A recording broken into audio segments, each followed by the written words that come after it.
នេះខ្ចៅបងគាត់ពីទិញយកមកនេះដាក់ត្រាំវាសិនចឹងធំធំបងខ្ចៅដូងតែយើងព្រាំដាក់ម្ទេសខ្លះៗចឹងឲ្យវាចេញដីហើយតាមមកវាហិលវាចាក់ដីចេញអស់ចឹងបងនេះមើលគាត់ជំនាញខ្ញុំស្គាល់ដាក់ចាំដៃនេះទៀត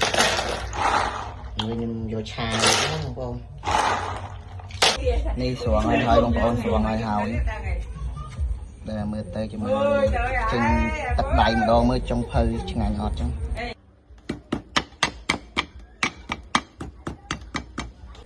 នេះចាំខ្ទឹមដើម្បីយើងយកទៅដាក់ឆាកាត់ជាឆ្អាបវាចឹងបងប្អូនអរគ្នា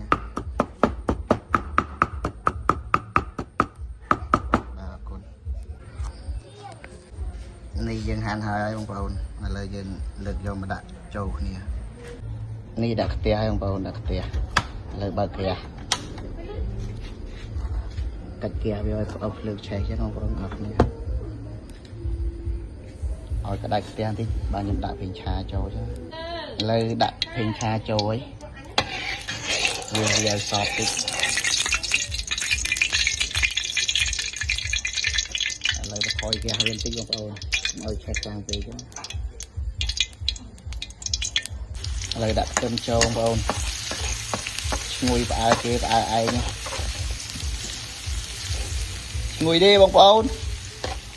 ស៊ឺឈ្ងុយអត់ស៊ឺឈ្ងុយអត់ចំភៅវាំងអូនឥ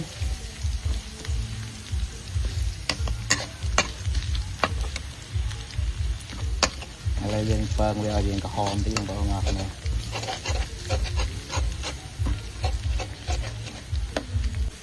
នេះរៀងក្រហមទេបងប្អូនឥ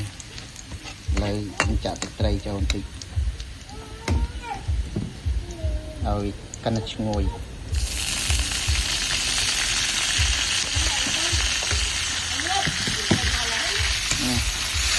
នេះផ្អើគេម្សាទៀតបងប្អូនអរគ្នា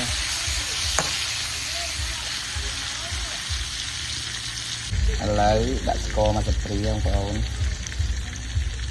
វាកន្លះណាខ្ញុំចូលចិត្តនឹងផ្អែមហ្នឹង